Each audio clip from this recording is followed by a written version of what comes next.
Hello there. It is I, Rich Filiberto, DM Philly out here on the internet, your friendly neighborhood podcaster, back with you again, shot out of a cannon, traveling at light speed, as I am very excited to be here with you all today to talk about the first two episodes of Disney's new streaming series, In a Galaxy Far, Far Away, The Acolyte. I, of course, am not alone. I am joined by my Padawan learner, the one and only Taylor Ball. Taylor, hello. Yeah.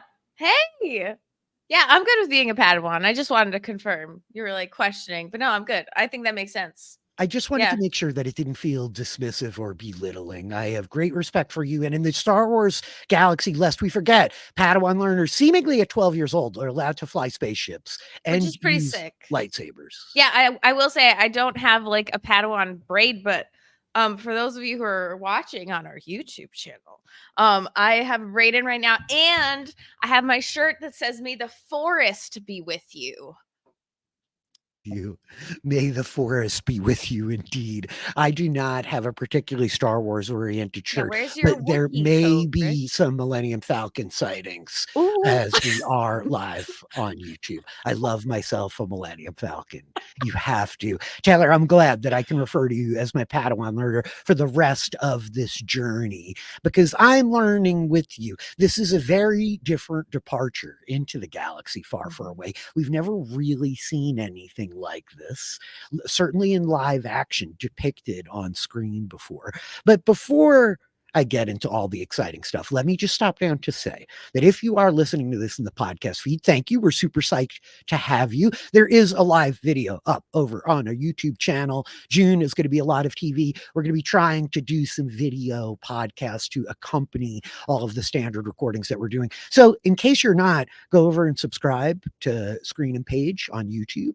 Give us a follow. Make sure you're keeping up with everything we're doing at Screen Page Pod or all of our socials out there on the internet. There's a link tree that will lead you into the Discord where we're talking about Star Wars and everything else that we are doing. It's the best place for you to get direct feedback to us, and we want to hear your feedback. So go follow all the channels, subscribe to all the things, join the Discord, and get in touch with us. Yes, do those things. Yes, I did all the things that I needed to do, Taylor. Now we get These to are talk. the podcasters you are looking for. There it is.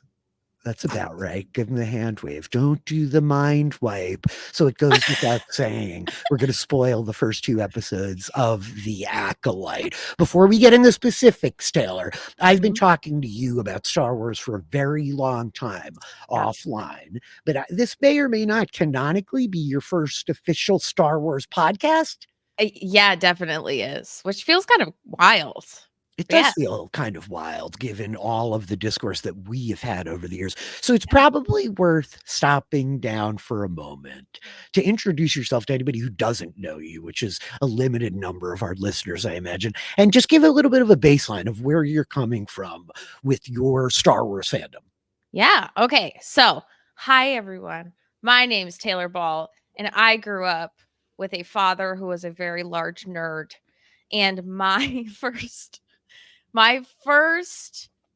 sort of foray into the Star Wars universe was hanging out downstairs in my childhood home while my friend Rich here played Star Wars Risk with my dad. The force was strong with that game. Yeah, I knew nothing about Star Wars. All I knew is that this big bad guy was at the top of the board, and the more that he moved, the scarier and more intense the game got. And that was about it. And honestly, I don't think I had actually watched any of the movies, though I knew about everything you could know about general Star Wars lore until about high school when I sat down and watched all of them in order so that I could have the context and finally make it a part of my retinue. You say in order, you mean chronological order, episode 1 through. Yeah, Yep. not the No, there's no yeah. wrong way to do it. There's much debate and contention as to the Mhm. proper way to introduce a new Star Wars viewer, whether or not we start with episode 4, we do our classic trilogy into the prequels or not. I don't know. I obviously am very old, Taylor, and grew up with these movies. I tell the story all the time, but in my crib, I had a Fisher Price tape player that definitely had an audio recording of the entire movie, Star Wars A New Hope, episode 4, because my Wow. dad was that kind of a tech nerd in the early 80s that he Gosh. got very excited to kind of record the audio of this film on his hi-fi surround sound system. But I grew up listening to like the audio play of Star Wars in my crib before I really knew what a star or a war was at all. It's just built into my DNA, right? They're coming out as I'm a little kid. So I grew up with them and love this stuff. That's awesome. Yeah. I can't say that that's the experience I had because, yeah, it definitely wasn't.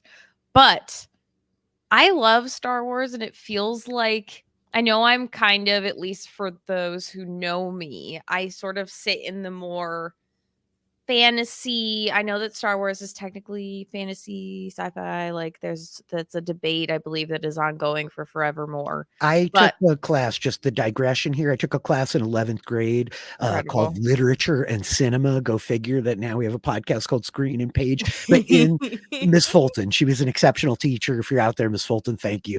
But in that class, she was the first one that kind of approached this idea to me that, in fact, Star Wars does not adhere to the traditional conventions of science fiction, that it is, Mhm. in fact, a fantasy story told in space with a space backdrop. I go with the space opera. I think that that's the best kind of Sure. designator we can give it. But Yeah. yeah, yeah.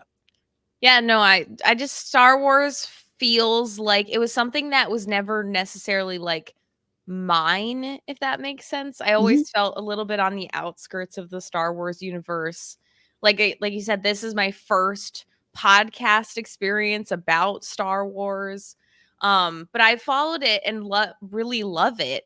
I feel a little bit unprepared, but I feel pretty good knowing that this is a standalone show, although I have, like, little bits and pieces of, like, where we're set in the timeline, Mhm. but I know I'm missing a lot of deep lore, and I have truly held myself back because I have a lot of random universe knowledge in my brain, Mhm. and I worry that if I dive into Star Wars, I will never return.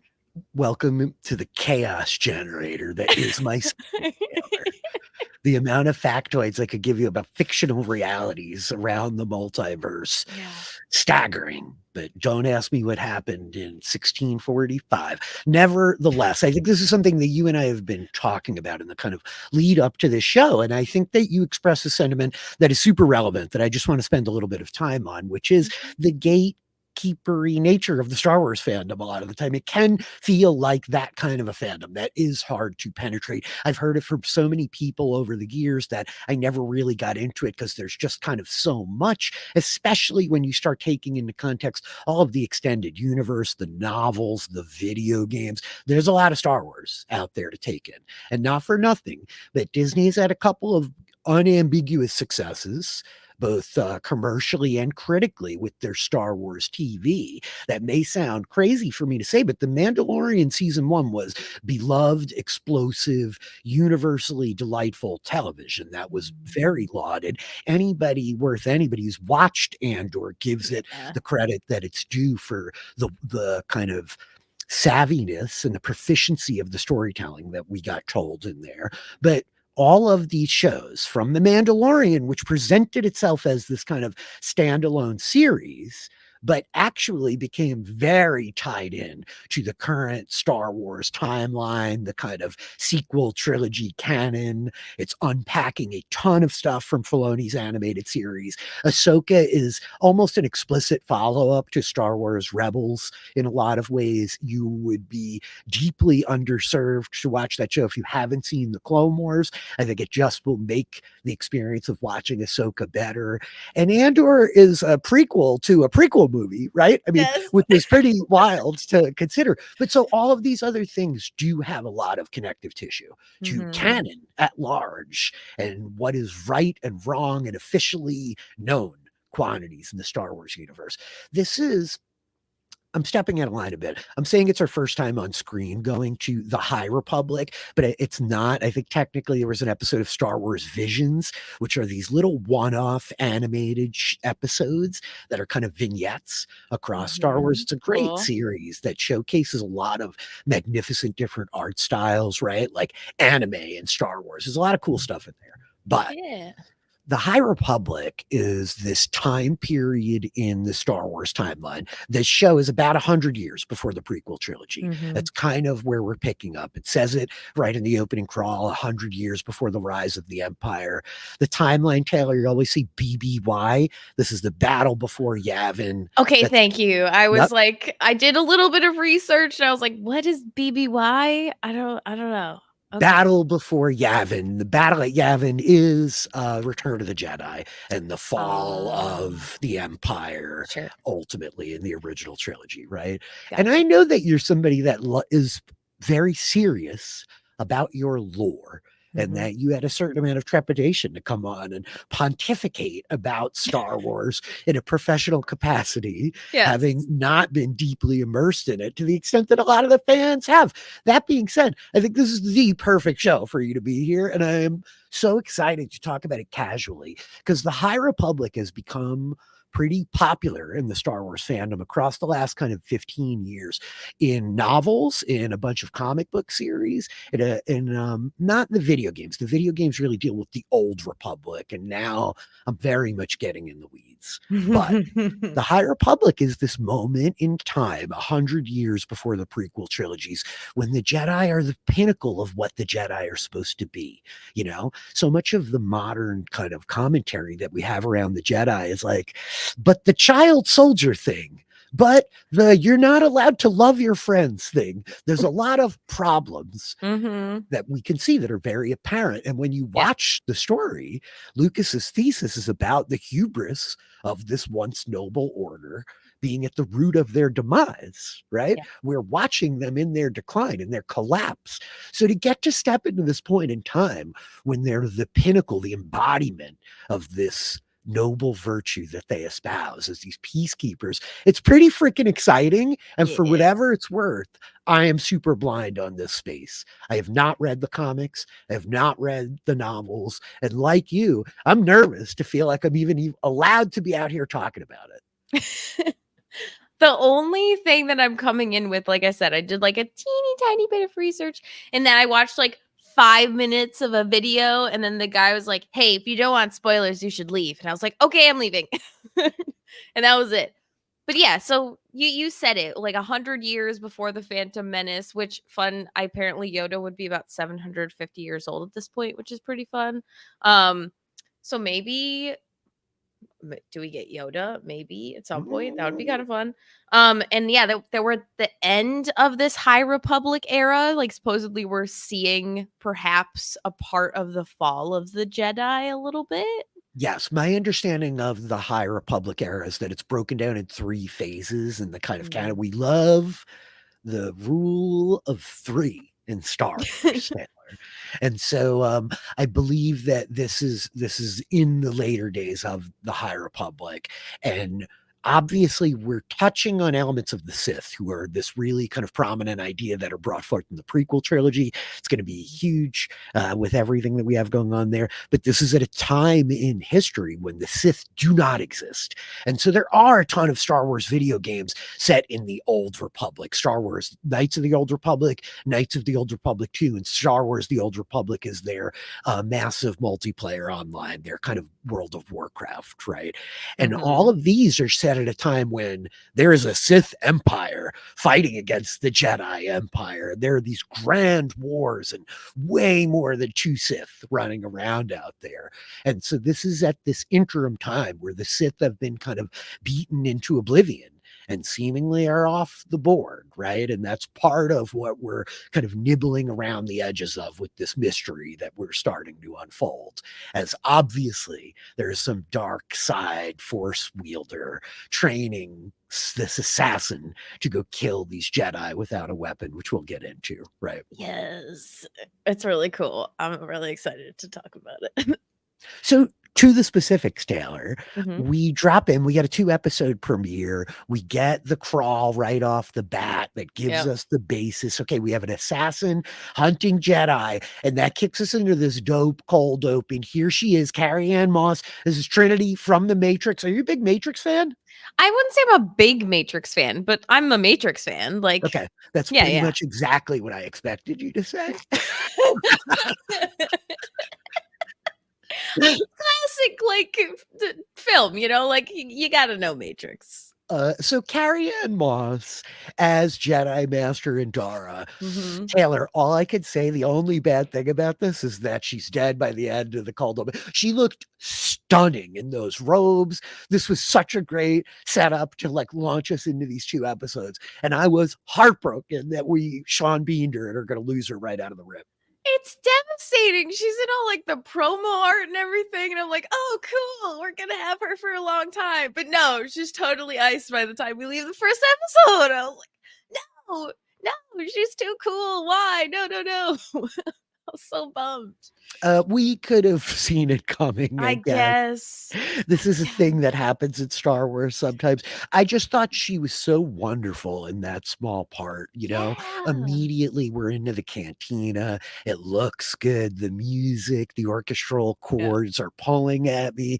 And as soon as we see her in the robes, I mean, it's a very different kind of style than the Jedi that we know from the prequel Mhm. trilogy. The prequel trilogy is the place that, as a major touchstone, we can go to with the most Jedi running around, certainly in live action, right? Mhm. And it's a different vibe with these kind of golden costumes. Yeah. But this is the setup as we meet this new character who we will come Yes. to learn is May, being played by Amandla Stenberg. Yes. And so I just love the whole design, the kind of So samurai cool. breastplate over the battered chainmail underneath. Her Like, cloak is my favorite thing. It's like this patchwork, like purple, like clearly this very worn cloak. Although I have to say, she wears that cloak everywhere and it's really unique and like distinguishable. And I don't know if that's kind of the what the assassin wants to do is to like have a very unique, distinguishable cloak. But I will say too, Amandla Stenberg, Rich, we reference it all the time over on What Did I Miss? But she was Rue from the Hunger Games. oh my gosh, dude, you just blew my mind. I recognized her face and I was like, where have I seen her face? And it's the most devastatingly sad little face from the Hunger Games. Oh my God, Taylor, you just totally blew my mind because I very intentionally didn't do a lot of research on the Right. Acolyte coming up to it. I had that kind of need to cram, that feeling like I don't know enough, but I wanted to come in as fresh as I could come in. I'm Yeah. really nervous anytime there's a new Star Wars show. I feel a little bit like it's Christmas morning, Taylor, and I'm just, please, not socks, Yeah. please, Yeah. please. Please, there's this trepidation that I have, and Yeah. so in that way I haven't been delving deeply into it, but she seemed very familiar, and the second Mhm. that you say it, it's like, of course, oh my gosh, of course, of course. I do think that you're touching on a very relevant point, which is that maybe she's not the best assassin in the world. This might Yeah. be part of what's happening here, but immediately in this setup we're getting presented with a lot of weird ideas where she Mhm. challenges the Jedi. And again, these are the Jedi when they are operating as the pinnacle of these peacekeepers before their hubris has kind of tainted them. So the refusal to stand and draw a weapon against this unarmed opponent, the way that she has to goad Indara out, and the final beat of throwing the knife at the civilian. This is the kind of stuff that, for people that have been watching Star Wars movies for 40 years, like, yes, we've thought about this a lot. That's how you beat the Jedi. Yes. Yeah. Yeah. You just hostages, basically. It threatens civilian life. Mhm. Distraction, boom, easy. the collateral damage. So this is going to set up our main kind of driving mystery, Taylor. It's very much about this mystery ultimately. As we get the kind of small credits, we roll out, and here we're going to meet the other side of the Amandla Stenberg character in OSHA. She's got a cool little droid. What do you think of Pip? I love Pip so much. I was so afraid if we lost Pip in that ship crash, I was gonna riot. I was gonna like just No jump. chance. You got nothing to worry about. This is a Disney TV show. We need our He's merch, so Taylor. cute. I love him. He's such a little guy. I really like him, but I'm going to be a total jerk here. And like kind of Prez on our Wheel of Time book club, I'm a little bit like, but why does he have no appendages? Droids that can move better than droids that can't move, Taylor.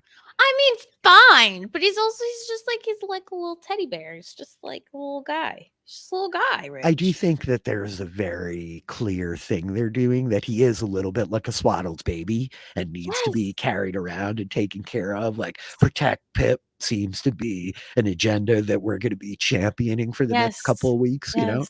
I will hop on this bandwagon. I will. I will drink the Kool-Aid that is like the lovable Pip. Absolutely. I did love his squeaky little voice. It was very, So very cute. And the way that in the beginning she's like, okay, inside voice, inside voice. Like, I want to know what he's saying, little guy. What's the matter? What's going on? But so we're on this Trade Federation ship, a little callback to the prequels. They're Nemoidians, these weird alien guys, right? And we roll into the arrival of these two Jedi that are going to come in. Yord Fandor and Tassie Loa. Excellent. A+ Star Wars names. A+. A+.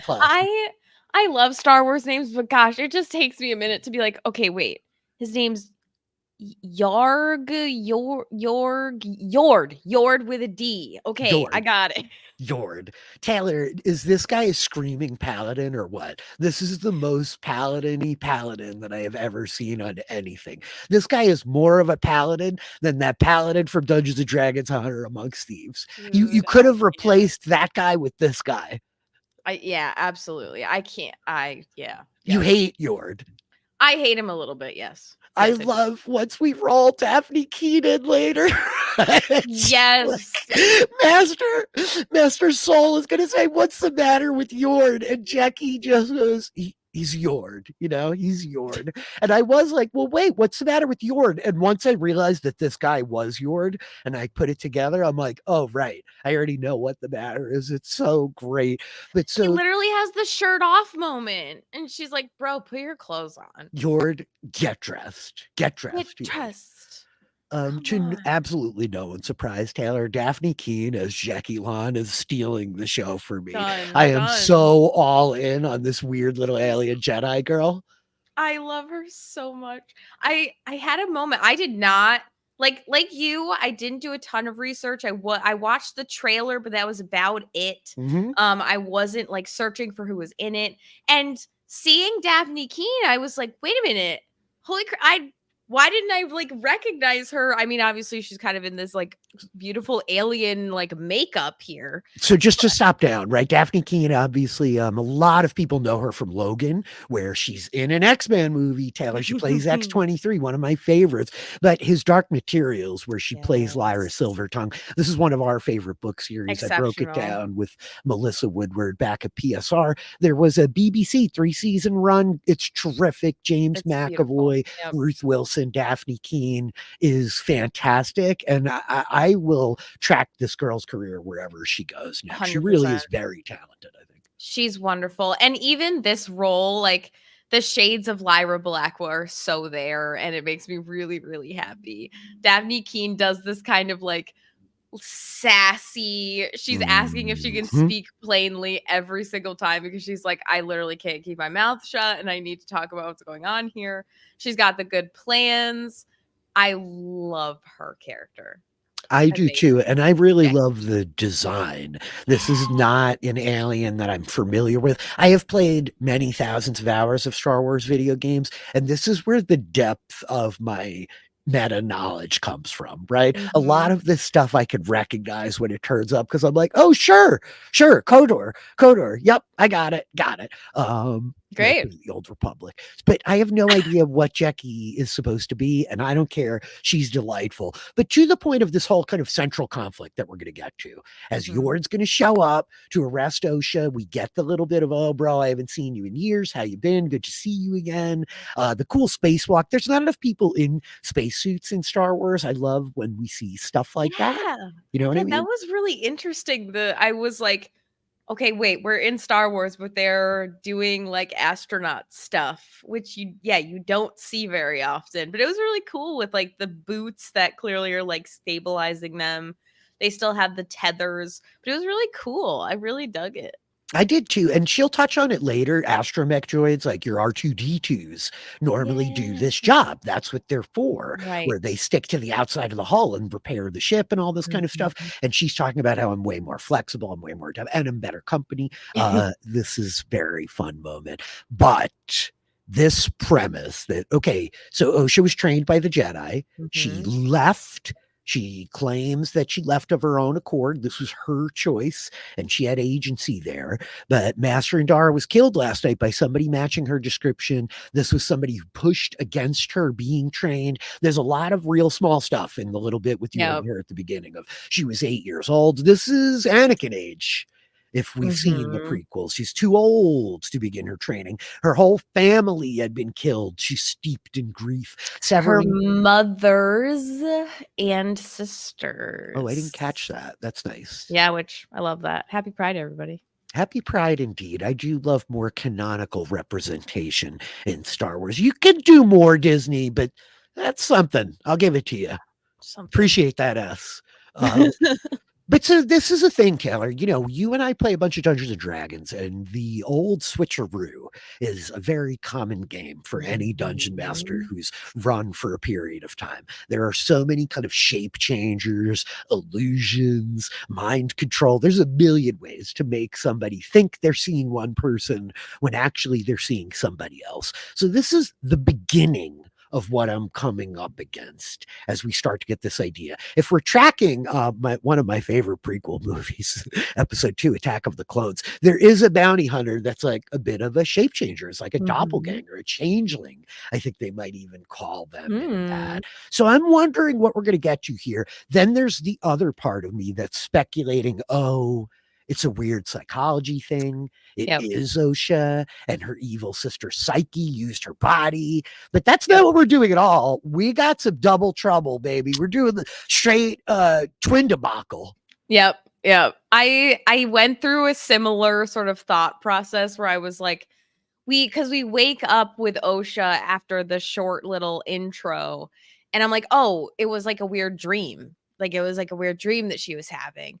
But then obviously the Jedi show up and they're like, Master Indara was killed. And I'm like, okay.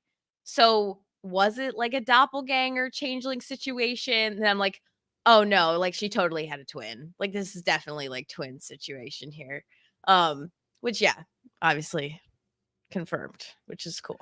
Friend of the podcast, Nick W., had been saying that they thought that episode 1 was very table setting and they really Mhm. kind of engaged a bit more once we got in episode 2. But I did think the pacing of this was so great. Leslye Headland, I've not mentioned her yet. She's the showrunner and the main writer for this series. She's most kind of well known for Russian Doll, a series that she did over on Cool. Netflix. I don't want to spoil Russian Doll. It's a delightful show that is very different than Star Wars, but it does really get a lot of leverage out of this idea of recontextualizing the information you get when you start watching the show. The more you watch it, we're going to recontextualize it again and again and again. And we're I not like it. really necessarily adding that much more new ideas, but we're reframing the way we're thinking about that original thought. So I loved the slow lead up. There's all of this kind of film language there too, the waking up after the dream. Oh, it was a dream, Mhm. but it's not because Yord is here. And oh, okay, it's a psychology thing, but it can't be because she's in custody while the other one is getting killed. And so it's Yeah. very great kind of rollout of the mystery, I think, across this first episode as we get it, you know. So she gets taken into custody, which this is, have you watched the animated Clone Wars series? I know you watched So Ahsoka, but I didn't watch Ahsoka, but I have seen So I've seen the Clone Wars, but it was definitely a second monitor sort of situation where I Sure, sure, wasn't sure, paying as sure. much attention as I wanted to be. So I feel like I'm missing a lot of the big beats that I really should rewatch it, I truthfully. only ask because there's this big arc for Ahsoka at the end, vague Clone Wars spoilers, where Mhm. she ends up in custody. She's Mhm. captured and imprisoned by the Jedi. And this is Yes. the arc that leads to her leaving the Jedi, which is Right. where we exist with Ahsoka Tano in the current Mhm. I will canon. say that is definitely burned into my brain, that, Okay, like, ending of Clone Wars for sure. great. There's a really wonderful spin-off if anybody's tracking Tales of the Empire. I got together with Dawson Smith and his better half, Aston Smith, a couple of weeks ago to talk about that when it dropped at the top of May.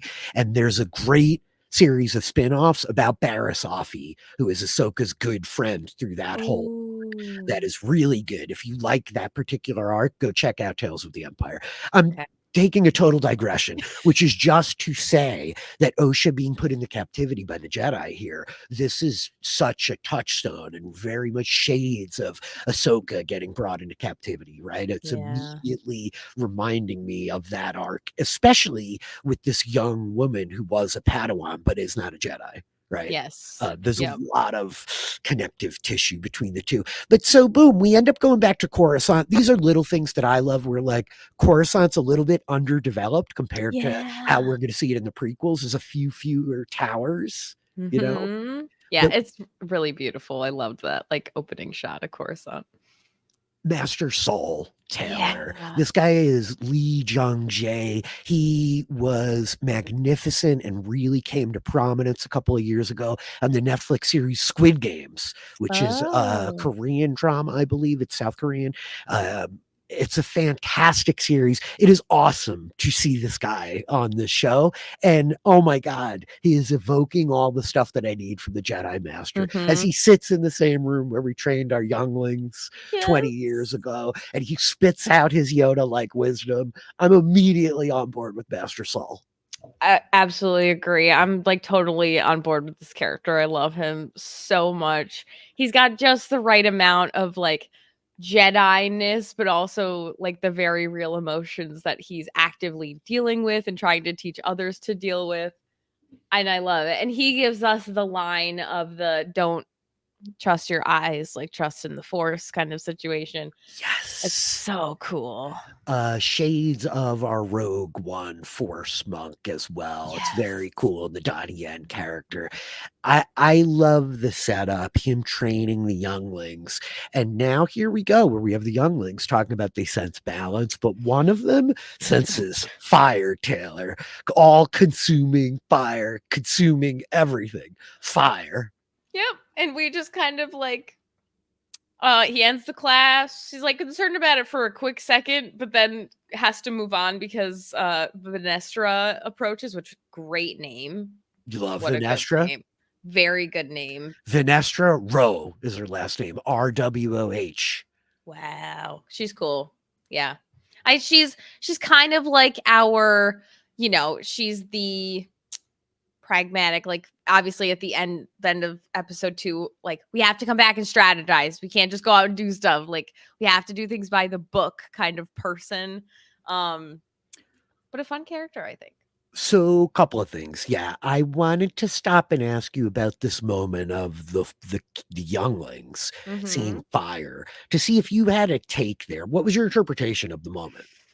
So, the fire, I almost was like, is this kid there's so many, like, visions and, like, Hmm. things happening, and I was like, "Wait, is this, like, this is a flashback to Osha in Jedi training, and, like, this little kid is sort of mimicking her, or is she sensing, like, this disturbance in the Force, as it were?" That and soul means sun, does it not? Hmm. Like, Hmm. it's very, like, evoking fire. So I wonder if it's speaking to sort of the future of sort of Master Soul's path, and what might, not for nothing, but this could very potentially turn the actual fire that seemingly started this whole journey that May apparently started, which ended up killing her and Osha's whole family, or so they thought. is going to roll into this roaring inferno by the end of the season, right? Yeah, that iconography felt relevant when we learn about the fire later. We're even going to see it in the dream as the Yeah. forest is burning, right? And part of me immediately goes to kind of prophecies and force visions. Is this, are we winking and nodding at the rise of the empire, planets being destroyed, or are we looking back? Does it connect with soul? It's a good pull to connect the kind of naming convention to the sun. But I think part of what we're getting at, my understanding of the High Republic again is very limited, but I am aware of it on a peripheral level to a degree. And part of what's so awesome about the Jedi and the High Republic is that they're more flexible. They are not trapped in the rigidity of the Jedi that we know in the modern day. So Mm-hmm. when there's this monk-like code that the Jedi have to follow, and when people fall short, they are not kind of excommunicated so sort of mercilessly as we sometimes see them treated in the more modern Star Wars stuff. We will work with people to rehabilitate them from using the dark side and this kind of stuff. So I thought part of it was just a little bit of a wink and a nod to the deep cut Star Wars fans of, look, this child is connecting with the dark side of the Force, and the Jedi are Mm. not panicked and absolutely losing their mind about this. That Yeah. inherently, the first child notes balance, and Master Soul Mm-hmm. says, good, but to have balance, you need polarity. You need weight on both sides of the scale. There needs to Yes. be light and darkness. And this is a really important theme in Star Mm-hmm. Wars, which is dealing with these great big myths again and again, and the kind of Yes. cyclical nature of the rise and fall of light and dark across the Star Mm-hmm. Wars timelines. So I, Yeah, the I really balance. liked that little moment. I thought Mm-hmm. that there was kind of more to take out of it than we just saw at the surface, for whatever it's worth. Yeah, I will say too, just quickly, the episode names. I really, really love this first episode, Lost slash Found. Episode 2, Revenge slash Justice. We're like literally getting the like The scales mirror. balancing themselves out within the episode title. And I think that's really cool. That's a very like fun touch right there. It rhymes. It rhymes, Taylor. It rhymes. I'm into it. So we're gonna push forward. Master Soul's gonna go out. He's gonna bring his Padawan learner, Jackie on, Yeah. and Yord. Freaking Yord, man. Her telling Yord to get dressed is absolutely incredible. The This best. ship that they are sent down in is amongst immediately the coolest Star Wars ships that I've seen. When it detaches for them to go down to the planet and they leave the whole back Yeah. rig, I was like, yes, dude, yes. It's cool. I gotta push my boyfriend to watch this because he's very knowledgeable about all the Star Wars ships. And I'm Mhm. like, He and I'm is. immediately like, which one is this? Is this a known ship? If somebody out there knows what like these ships are that we're seeing, I would love to know. I expect that we'll get the Lego series at some point. So just to stop down for a minute, Vernestra Rowe as this character that really struck you in her kind of presence, which is very powerful. This is, I believe, a highly beloved and very formidable Jedi from the High Republic novels. She is one of the Ooh. few characters, I think, along with Master Torben, maybe not, that we're carrying forward out of established canon. So Leslye Headland, the showrunner, loves the High Republic novels, and I've heard really Oh, great stuff about cool. them unambiguously from everybody who's read them. Now, admittedly, most of the people going to buy Star Wars novels are going to be inclined to like them, but again and again and again, I have it kind of presented to me as no, this is really a new high point. There's some incredible storytelling happening here, and it's worth revisiting them. So I know that Vernestra is a pretty beloved character. I can't wait for her to break a lightsaber out. I really hope that we get to see her fight. The type of alien she is a Miralon, I believe, because they're in the Old Republic. Cool. And yeah, and I definitely have one that is a rebel trooper and is awesome. Nice. So To they the I will just say quickly, to the fighting of it all, that first, I love that in episode 1 we come in and we're immediately fighting. I think the choreography is really pretty good. It's like very dynamic the way we're moving the camera, the slow-mo shots. It's a little dramatic, but I think it fits with the Star Wars and I really thought it was pretty fun That's the personally. opera half of the space opera. It Right. is ridiculously dramatic, right? There were a couple of very awesome things. And that first fight I thought was beautiful.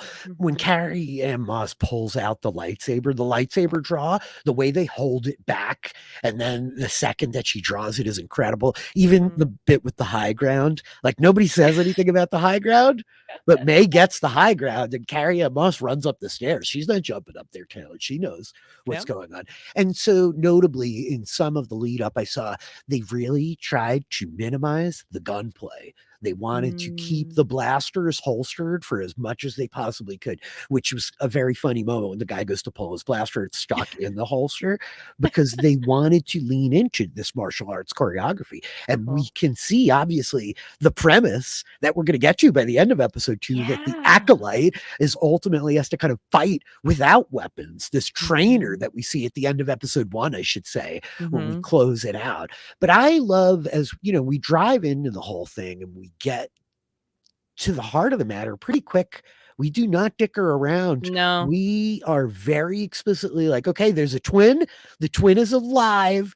Master Soul does not think you do it. You didn't do it. You couldn't have, because the twin has murdered people while you were in our custody. This is what we're going to have to do now. Let's go find her. Okay, great. Yor doesn't trust you. Dafne Keen is freaking awesome. Time to fly at space light speed.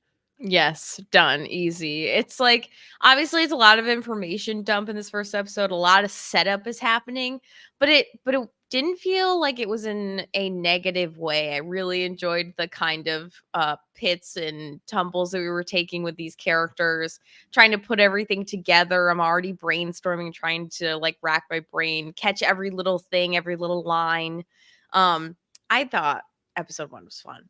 I I really did enjoyed it. too. I really dug it. You know, the dream, it's explicit. While they're playing with rhymes, it's not Gandalfian rhymes that we have to sit here and try to No. muse over for days to get to the heart of. As above lies the stars and below lies the sea. I give you and you give me. You know, the connection between them is really Mm. kind of interesting to set up. But this hanging moment that we close episode 1 on, of this dark badass standing by the ocean, Taylor. The Jedi dream and live in a dream they believe everyone shares.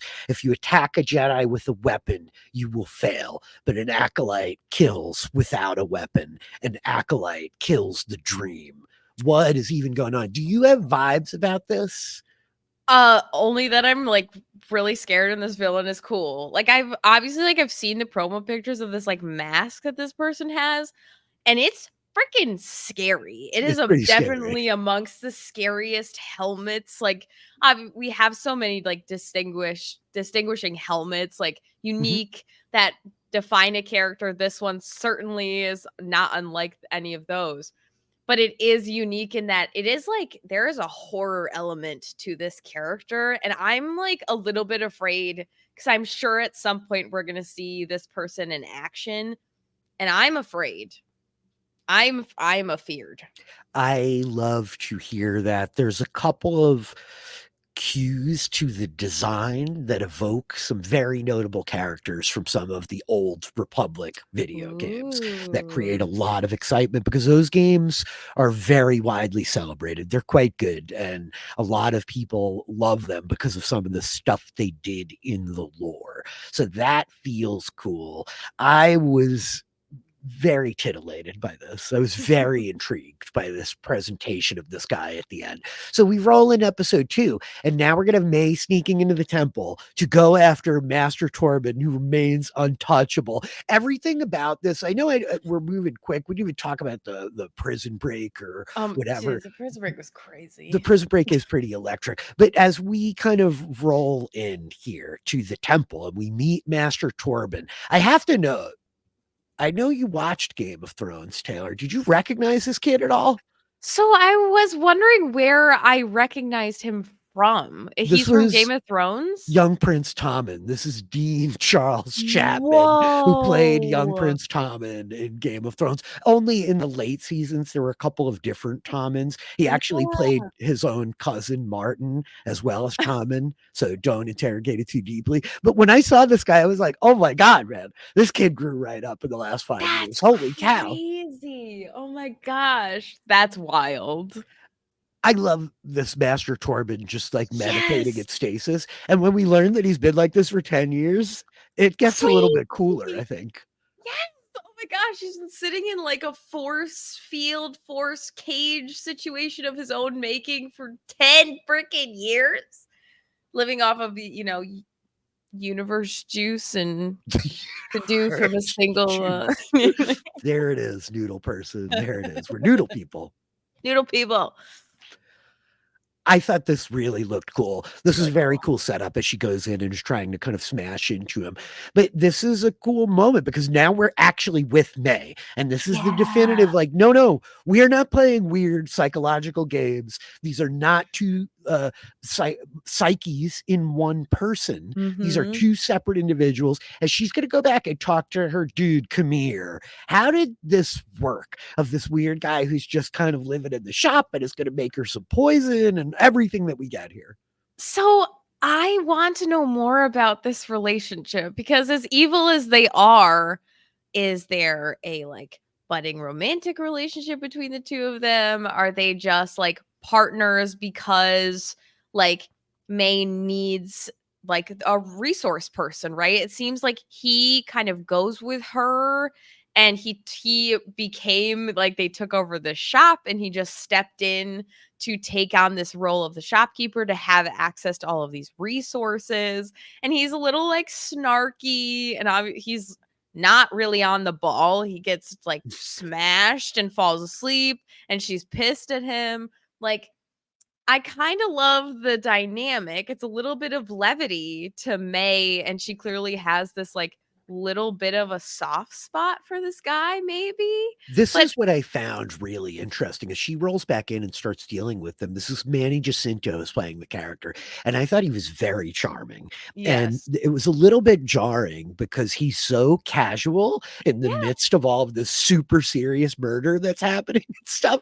And she's so intense. But what really gets me is how she interacts with them because she's entirely humanized just in this kind of short interaction as she's Yeah. giving him hell about the drinking and she needs the poison. And we're starting to get at what's going on here, that she's got 4 Jedi to kill, and she needs to kill one of them without a weapon to impress her master. And he's like, don't worry, everybody's got a weakness. But she's very relatable and vulnerable in a way that is completely unlike what we have seen of this assassin pushing in on these moments. And I think Mhm. it sets up a really interesting paradigm between May and Osha, where in certain ways, I think May feels softer than Osha, who we will learn Yeah. later has this inability to let go of the grief. Yeah. And May lit the fire and killed my moms and killed my whole family. And why Mhm. can't I still be angry about it, Master Soul? And that is fascinating. I mean, it's Yep. not necessarily like a revolutionary inversion, but I do think that it's a great setup. And I love how kind of overt and explicit we're being about some of the metaphor here. The symbols are not buried too deeply to be able to identify them, you know. No, I was gonna say it feels very yin yang. Mhm. We have the piece of Yosha. I have Yosha Stradsky in my mind for some reason. We love Yosha. Um, yeah. Osha is the one half, but still has that little piece of darkness, while May on the other side of it is entrenched in the dark, but clearly still has some little ties to the light. Um, but not enough that she's not going to basically convince Master Torben to kill himself pretty easily. Unbelievable. It's So this is crazy. where it's very fun because we've got a really straightforward mystery that we've already gotten to the bottom of, which is Yeah. there's an assassin killing Jedi. Oh, it's Osha's sister. We got to deal with her, but who trained her creates this greater issue. And so as she will come back in for Master Torben after she gets the poison and she demands he confess or Mhm. take the forgiveness that she has for him there, he just wakes up. And I kind of love this moment. It's a little cheesy, but as he levitates down to the Oh, ground yeah. and he gives her the line that any of us could have known, he would say, "Man, I've been waiting for you," you know? It's like, okay, dude. But then forgive me. I thought we were doing the right thing. And he drinks the poison and Yeah. just dies, Taylor. I have so many questions. I'm immediately like 10 times more intrigued in what the heck's going on here. I like immediately don't think that May or Osha or any of the family like started the fire. Like there's some deeper something happening here. The Jedi, like if this truly is the beginning of the fall of the Jedi, was it some sort of like plan to I don't know. I have so many questions. I have so many like thoughts and feelings. And Torben is just like he's so ready to kind of just give up and like yeah, choose this oblivion and quote unquote forgiveness. It's fascinating to me. It's really fascinating to me the deeper that you think about it, of somebody waiting there 10 years in this sanctified silent meditation. It's hard to parse. He hasn't spoken to anybody in 10 years, might not mean he's just levitating in that room for the whole time. But then again, it could. And it's right on the edge of Obi-Wan stuff. And Mhm. strike me down, I will be more powerful. And he doesn't vanish. He does just die Yep. on the floor. But I'm so intrigued about his willingness to take this stuff, and the truth of what Master Soul saw and what actually happened is very intriguing. And I think it creates a good impetus and has got me engaged to want to go Mhm. forward with this and explore the characters that we've presented a little bit deeper, right? They're going to double back. They get connected with Kimir. Again, I love Jackie being like, yeah, okay, you could go down there and blast him with the stun gun, but also, why don't we take the exact duplicate of his conspirator and just have her go talk to him? Doesn't that make sense? She is just so perfectly my speed, Taylor. I love Yes. this alien. This made me really happy because I'm like, it, it's just so obvious setup for somebody to shoot him down every time he opens his mouth. I'm like, thank goodness somebody's doing it, and thank goodness it's Dafne Keen. Like, it just makes me so happy. It's very good casting, not for nothing, but Laura Kinney, X-23, is very much like Lyra Balakwa. Like, you could see the Nice. through line of casting from that Yes. part to the next part to this part. It's totally working for me. Kimir is funny. He really is. He's very Mhm. funny with them. And it seems so obvious that he's full of bullshit and lying. Oh my But gosh. even just the way that they're playing with the wordplay here, Taylor, they're doing a thing that I really like, which is just to play with the language conversationally, where Mhm. Kamira's talking about like, oh, he's not going to be happy about that. And Saul's like, who is he? And Kamir thinks that he's talking about Jordan. Is like, wait, I thought he came with you. Like, it's a very good moment. I don't know. I like Mhm. really Oh, cracked me up. he's clearly like a absolute master at like deflecting, Mhm. right? He's just trying to distract, not talk about anything.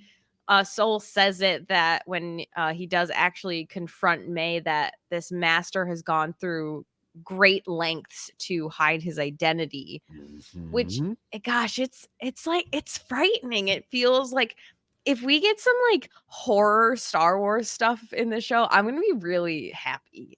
I gotta say.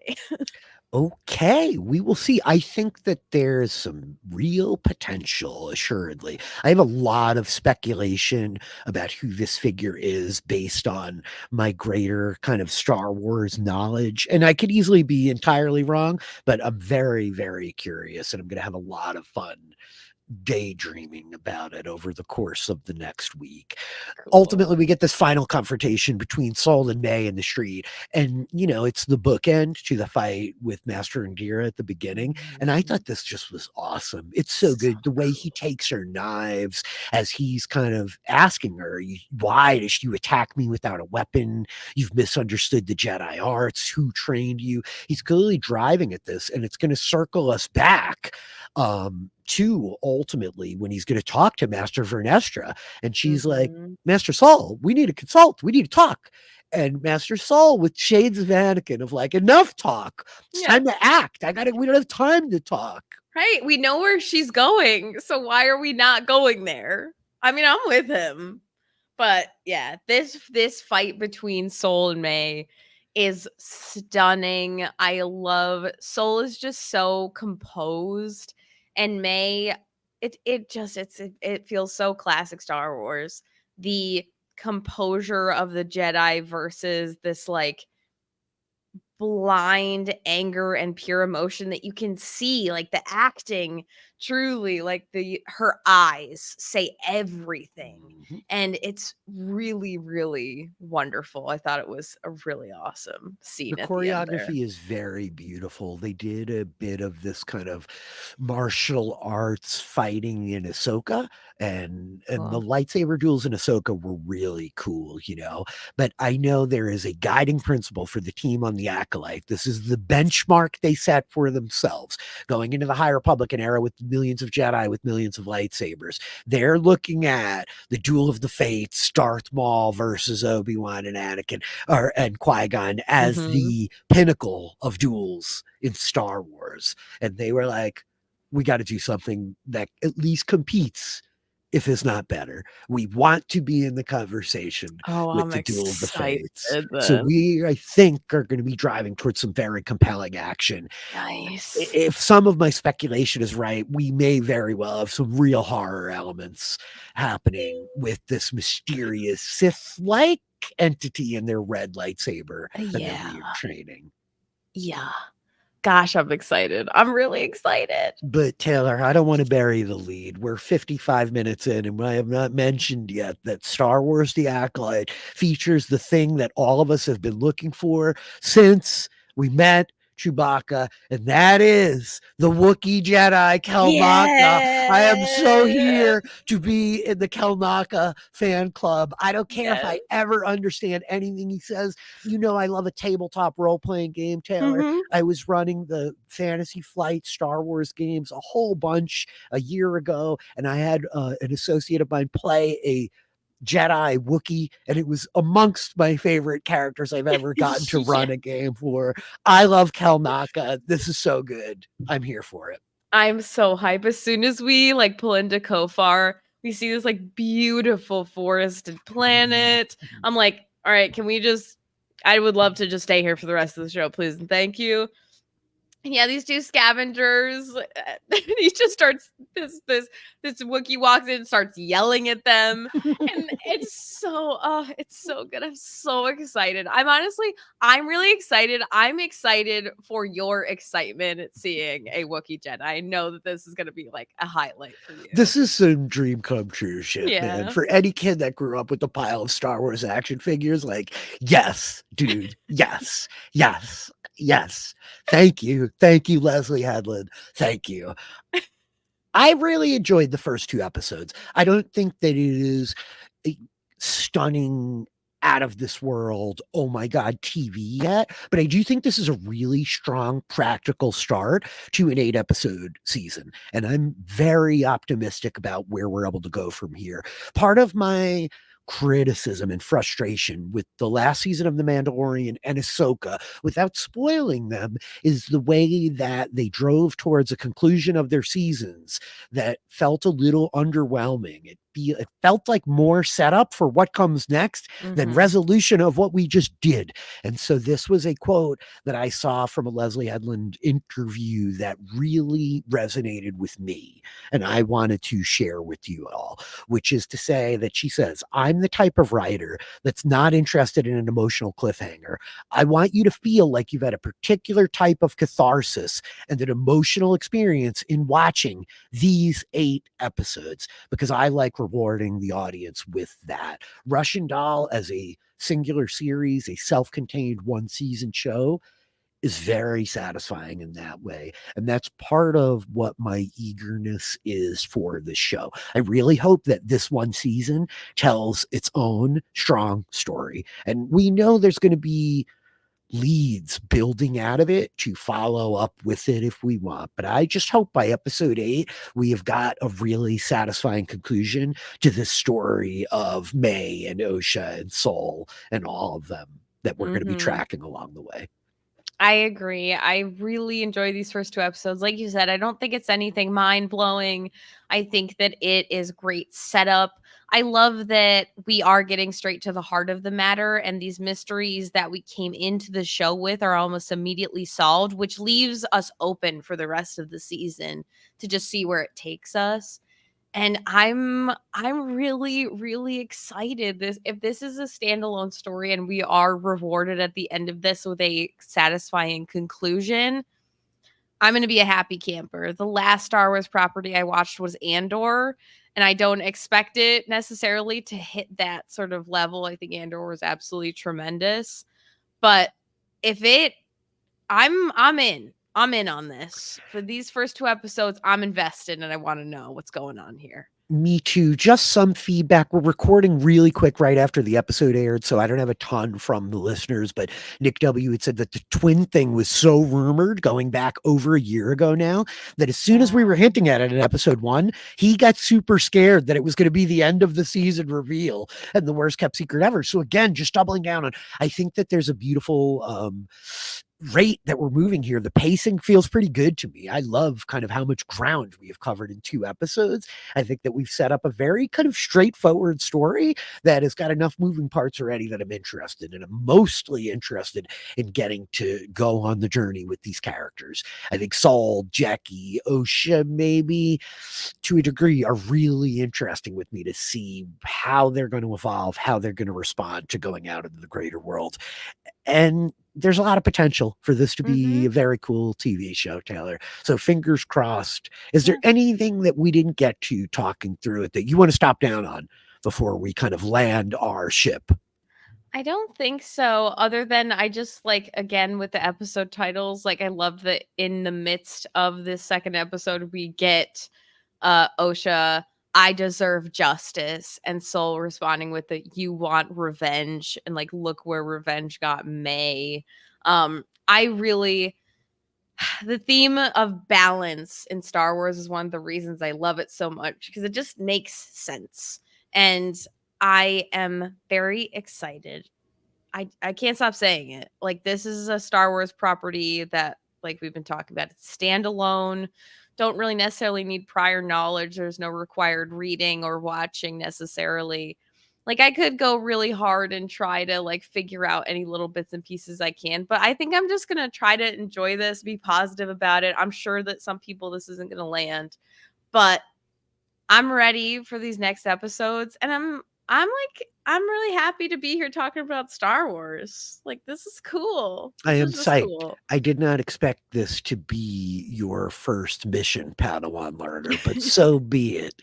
It is. I am very excited as well to be breaking it down with you. We got a bunch of good, very scholared Star Wars friends in the Discord that can answer our deep cut questions as we go. We will see how the season cooks, but there's going to be some potential for me to hook up with some guests along the way to do some more kind of meta textual spoiler speculative podcast coverage talking about what we know about the High Republic and what we might know about what is happening on screen in front of us. But I thought it was a really strong start, and I'm really eager to see where we go next week as Kalnaka comes fully into the forefront of episode 3, Taylor.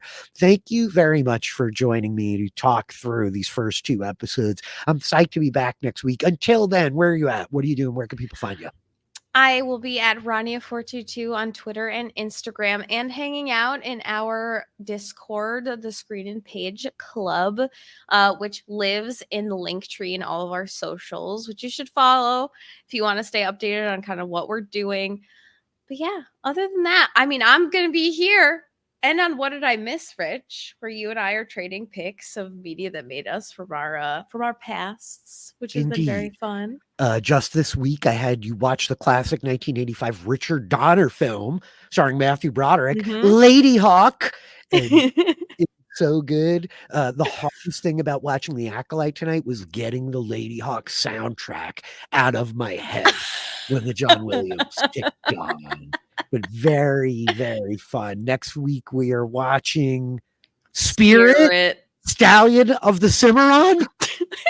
Tune in for that absolute madness because I cannot wait to see Rich's reaction to that. It should be quite an adventure. I'm at DM Philly in all the places. Go give me a follow. Go give us a follow over at YouTube. Screen and Page over on YouTube are going to be doing a bunch of video coverage for the upcoming podcast through June. The Bear is coming back. The Boys is coming back. House of the Dragons coming back. I'm going to be talking about all of that with a scintillating array of co-hosts. Boys, Bears, and Dragons. Oh my. boys, bears, and dragons. Oh my, indeed. Say that 3 times fast. There is another Beetlejuice even coming. We're going to have to deal with that at some point. There's a Deadpool movie. It's going to be a very exciting summer, but I am psyched that we at least get to spend some of it in a galaxy far, far away, Yay. Taylor. We will be back in 1 week's time talking about the Acolyte, episode 3. But until then, may the Force be with you.